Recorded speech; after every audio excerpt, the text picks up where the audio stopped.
ሰላም ጤና ይስጥልኝ ውድ የጀንበር ሚዲያ ተከታዮች በተለመደው አዳዲስና ወቅታዊ መረጃ ይዘን መጥተናል። አብራችሁን ቆዩ። በቅድሚያ ርዕሰ ዜና። በፊንቴክ የማጭበርበር ወንጀል የተጠረጠሩ ግለሰቦች ላይ ተጨማሪ የምርመራ ጊዜ ተፈቀደ። አሰብ ወደብ ላይ የሙዚቃ ስቱዲዮ እንከፍታለን ሲል ታዋቂው የሙዚቃ አቀናባሪ ካሙዙ ካሳ ተናገረ። ትራምፕ እንዳስታወቁት ኢራን ትክክለኛውን ስምምነት ካላስከበረች ድረስ የአሜሪካ ጦር መርከቦችና አውሮፕላኖች በነበሩበት ቦታ ኢራን ዙሪያ ጸንተው ይቆያሉ አሉ። ኢትዮጵያውያን ከአሜሪካ መባረር በፍርድ ቤት ታገደ። ለቀጣይ አዲስ መረጃ ለማግኘት ላይክ፣ ሰብስክራይብ እና ሼር ማድረግ አይርሱ። አርዕስተ ዜናን በማስቀደም ጀምረናል። አሁን ደግሞ ወደ ዝርዝሩ። በፊንቴክ የማጭበርበር ወንጀል የተጠረጠሩ ግለሰቦች ላይ ተጨማሪ የምርመራ ጊዜ ተፈቀደ። ሚያዝያ 1 ቀን 2018 ዓ.ም ከፊንቴክ ኢንቨስትመንት ጋር በተያያዘ በከፍተኛ የማጭበርበር ወንጀል ተጠርጥረው በቁጥጥር ስር የዋሉ አርቲስቶችና የቲክቶክ ተጽዕኖ ፈጣሪዎች ኢንፍሉዌንሰር ዛሬ በፌዴራል መጀመሪያ ደረጃ ፍርድ ቤት አራዳ ምድብ ችሎት ቀርበዋል። ፍርድ ቤቱም ፖሊስ ምርመራውን አጠናክሮ እንዲቀጥል የ8 ቀን ተጨማሪ ጊዜ ፈቅዷል። መርማሪ ፖሊስ ባለፉት 12 ቀናት ውስጥ ያከናወናቸው ተግባራት ለችሎት ያቀረበ ሲሆን የሚከተሉት ዋና ዋና ነጥቦች አንስተዋል። እስካሁን የ150 ምስክሮችን ቃል የተቀበለ ሲሆን ገና ያልተሰሙ ሌሎች ምስክሮች መኖራቸው ገልጸዋል።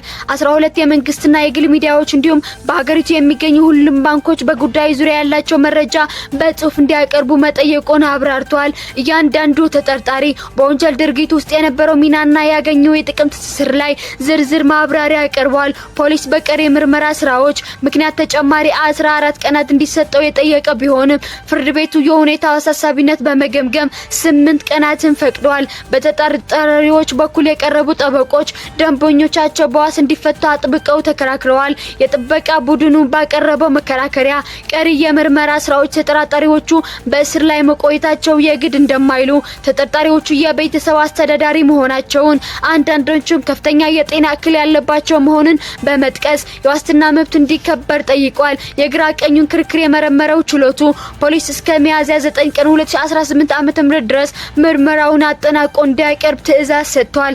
በተጨማሪም የጤና እክል እንዳለባቸው ለተገለጹ ተጠርጣሪዎች አስፈላጊው የሕክምና ክትትል እንዲመቻችላቸው ፍርድ ቤቱ አዟል።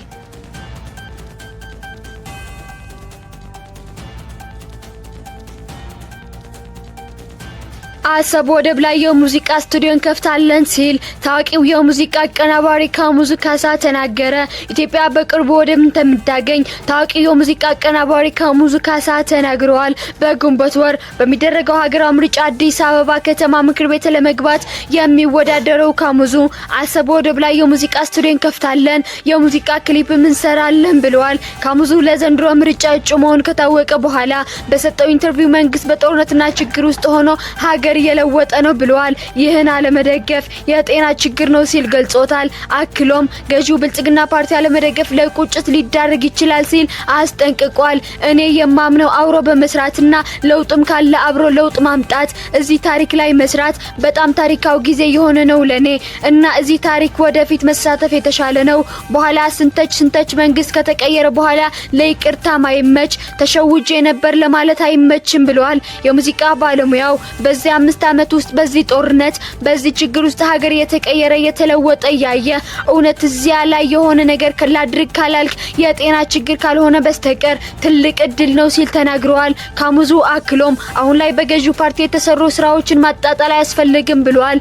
ጥያቄ ያለው ሰው ወደ መንግስት ቀርቦ መጠየቅ ነው ያለበት፣ አውሮ መስራት ግዴታው ነው ሲል ሐሳቡን አስረድቷል። በኢትዮጵያ መንግስት መቃወምና ጽንፍ መያዝ ጀግና እንደሚያስብል ገልጾ ከብልጽግና አስተዳደር በፊት መንግስትን መሳደብ ያሳስራል፣ አሁን ያለው መንግስት ግን አያስርም በማለት አባል ስለሆነበት ፓርቲ አብራርቷል።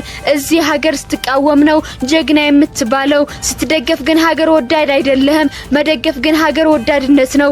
ጽንፍ መያዝ ጀግና ያስብላል። ድሮ በነበረው አሰራር ላይ የሆነ መንግስትን ሰድበህ መታሰር ጀግና ያስብላል። የአሁን መንግስት ደግሞ አያስርም በማለት አስረድቷል። ካሙዙ ካሳ በቃለ መጠይቁ ያነሳው ሌላኛው ጉዳይ አሁን ላይ የኢትዮጵያ መንግስት ዋና አጀንዳ ስላደረገው የባህር በርና ወደብ የማልማት ጉዳይ ተመለከተ ነው።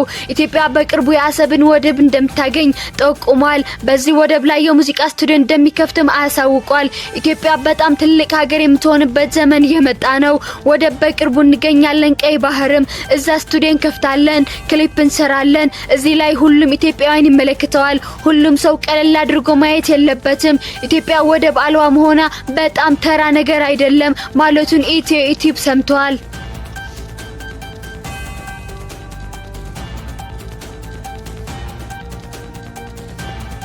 የአሜሪካ ፕሬዝዳንት ዶናልድ ትራምፕ እንዳስታወቁት ኢራን ትክክለኛውን ስምምነት እስካላስከበረች ድረስ የአሜሪካ ጦር መርከቦችና አውሮፕላኖች በነበሩበት ቦታ ኢራን ዙሪያ ጸንተው ይቆያሉ።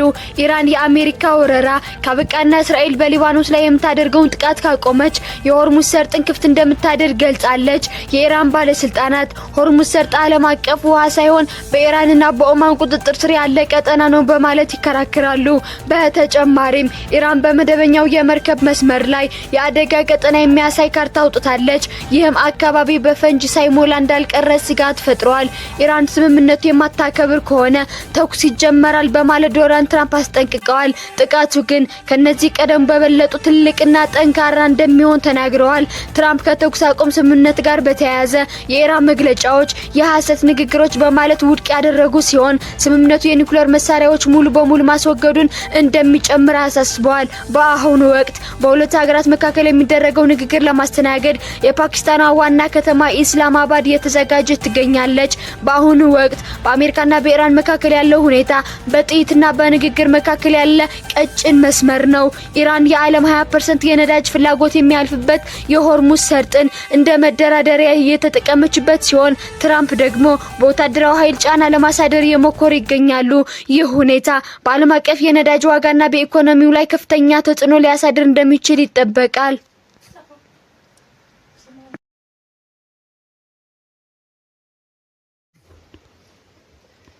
ኢትዮጵያውያን ከአሜሪካ መባረር በፍርድ ቤት ታገደ።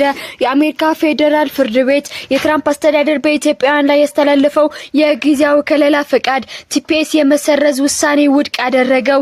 የቦስተን ዲስትሪክት ዳኛ ብሬን መርፊ ትናንት በሰጡት ውሳኔ አስተዳደሩ የከለላ ፈቃዱን ያነሳው በኢትዮጵያ ያለው ተጨባጭ ሁኔታ ሳያገናዝብ መሆኑን ገልጸዋል። ውሳኔው የመባረር ስጋት ተደቅኖባቸው ለነበሩ ከ5000 በላይ ኢትዮጵያውያን እፎይታ ሰጥተዋል። ክሱ የቀረበው በሶስት ኢትዮጵያና አፍሪካን ኮሚኒቲስ ቱጌዘር በተባለ ተሟጋች ቡድን ሲሆን ኢትዮጵያ አስተማማኝ ነች የሚለው የመንግስት መከራከሪያ ያለውን ግጭትና ሰብአዊ ቀውስ ያላገናዘበ መሆኑን በማስረዳት ነው። የ3 ወር የጊዜ ገደብ ተሰጥቷቸው አጣብቂኝ ውስጥ የነበሩ ስደተኞች በፍርድ ቤት እግድ ምክንያት በአሜሪካ የመቆየትና የመስራት መብታቸው እንዲጠበቅ ተደርገዋል። ዛሬ ያዝነው ዜና ይህን ይመስል ነበር። ለቀጣይ አዳዲስ መረጃ ለማግኘት ላይክ፣ ሰብስክራይብ እና ሼር ማድረግ አይርሱ።